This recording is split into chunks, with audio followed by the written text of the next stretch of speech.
बिस्मिल्लाहिर्रहमानिर्रहीम। वज़ू की सुन्नतें तकरीबन 5 के करीब हमने ज़िक्र की थी कि ऊंची जगह बैठ कर किया जाए, पाक जगह हो, नियत करे, बिस्मिल्लाह पढ़े और उसके बाद फरमाया कि अपने दोनों हाथों को घुटनों समेत 3 मरतबा धोना है। उसके बाद मिसवाक का ज़िक्र किया था कि मिसवाक करना ये सुन्नत है वज़ू की भी, और वैसे भी कई मकामात पर मिसवाक को फरमाया ये मतहरतुन लिलफ़म्मि व मरज़ातुन लिर्रब। मिसवाक मुँह की पाकी का सबब है और अल्लाह की रज़ा का सबब है।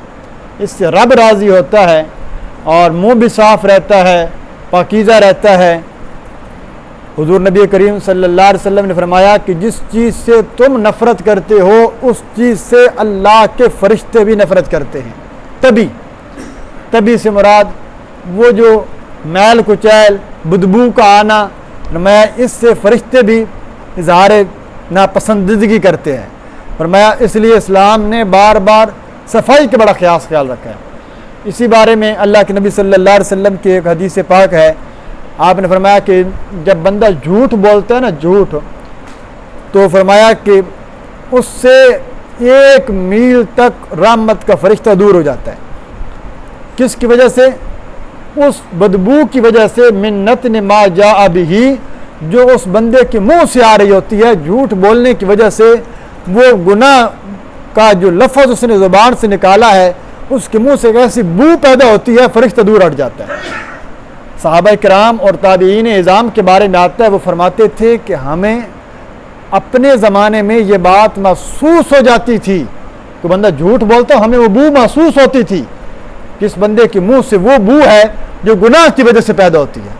आहिस्ता आहिस्ता जैसे जैसे ज़माना हम हुज़ूर सल्लल्लाहु अलैहि वसल्लम से दूर होते चले गए, तो फरमाया उस तरह वो अब चीज़ें ख़त्म हो गई। तो मिसवाक का ये बहुत बड़ा सबब है। मिसवाक के अंदर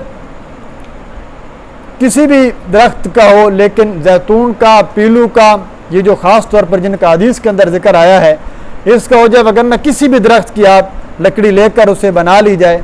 उसकी मैं कई मरतबा पहले भी तफसील बयान कर चुका हूँ कि 1 बालिश लंबा हो और ये जो अंगुष्ठ छोटी उंगली जो है इसकी मोटाई इसके बराबर हो और इतना कम अज़ कम इस्तेमाल हो जाए कि यूं मुट्ठी में पकड़ने के काबिल न रहे, यानी 4 उंगल तक रह जाए, तो फिर उस मिसवाक को इस्तेमाल छोड़ देना चाहिए, फिर नया मिसवाक इस्तेमाल करना चाहिए।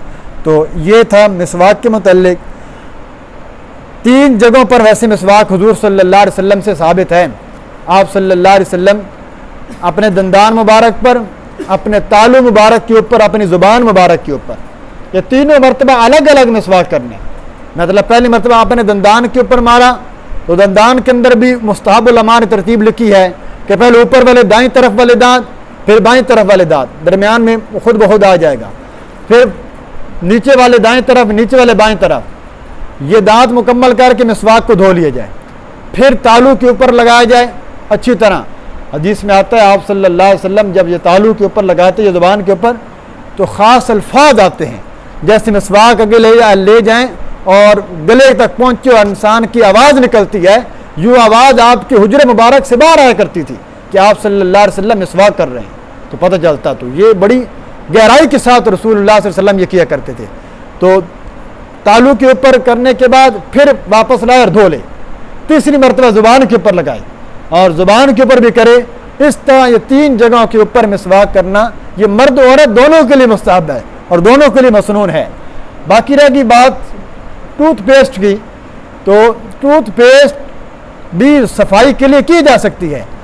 उससे एक चीज़ तो फ़ायदा आप हासिल कर सकते हैं कि सफाई का सबब तो हुआ, लेकिन मिसवाक वाली सुन्नत अदा नहीं होगी। ये बात बिल्कुल याद रखिएगा।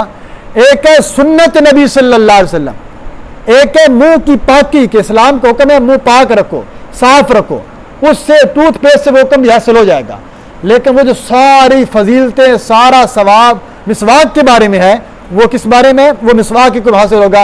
हाँ, इतना उलमा ने लिखा अगर मिसवाक ना हो, मिसवाक किसी बंदे का वैसे आदि है रखा है ना, तो फिर ये अंगुष्ठ जो शहादत वाली उंगली है ये दांतों के ऊपर फेर ले, तो इंशाअल्लाह इससे भी कुछ ना कुछ अल्लाह ताला सवाब इंसान को अता फरमा देते हैं।